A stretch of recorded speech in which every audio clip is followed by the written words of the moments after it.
Hello welcome to keep TV. నేను మీ anchor Fatima. NTR పేరు ఇప్పుడు మళ్ళీ ట్రెండింగ్ లోకి వచ్చేసింది. అయితే సినిమా విషయంలో కాదు, ఏపీ రాజకీయాల పరంగా మరోసారి జూనియర్ ఎన్టీఆర్ పేరు మారుమోగిపోతుంది. ఏపీలో కూటమి అధికారంలోకి వచ్చిన తర్వాత జూనియర్ ఎన్టీఆర్ ను నారా, నందమూరి కుటుంబాలు ఎలా చూస్తాయో అనే టెన్షన్ అందరిలోనే ఉండింది. అప్పట్లో సీనియర్ ఎన్టీఆర్ ఘాట్ వద్ద జూనియర్ ఎన్టీఆర్ ఫ్లెక్సీలను బాలయ్య దగ్గరుండి తీయించాడనే వార్తలు కూడా వచ్చాయి.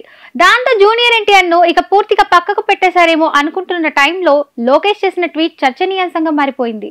మొన్నటి వరదలకు ఏపీ, తెలంగాణ రాష్ట్రాలు కుదేలైపోయాయి. ముఖ్యంగా తెలంగాణలోని ఖమ్మం, ఏపీలోని విజయవాడ అయితే వరదల్లో కొట్టుకుపోయాయి. వందలాది మంది నిరాశ్రయులయ్యారు.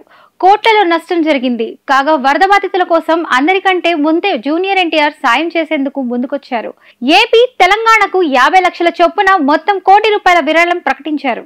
వరదల నుంచి ప్రజలు త్వరగా కోలుకోవాలంటూ జూనియర్ ఎన్టీఆర్ ట్వీట్ చేస్తూ తన సాయాన్ని ప్రకటించారు. ఇక జూనియర్ ఎన్టీఆర్ ట్వీట్ కు లోకేష్ రిప్లై ఇస్తూ రీట్వీట్ చేశారు.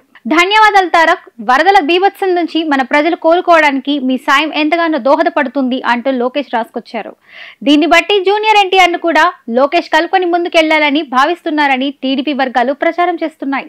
ఇన్ని రోజులు లోకేష్ కు జూనియర్ ఎన్టీఆర్ పోటీ అనే ప్రచారం ఉండేది.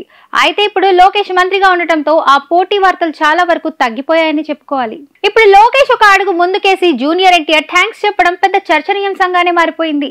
చూస్తుంటే తారక్ తో ఉన్న విభేదాలను పక్కన పెట్టేసి కలుపుకొని పోవాలని జూనియర్ ఎన్టీఆర్ భావిస్తున్నట్లు చెప్తున్నారు. మరి భవిష్యత్ మరింత స్నేహపూర్వకంగా ఉంటారా లేదా అనేది మాత్రం తెలియాల్సి ఉంది.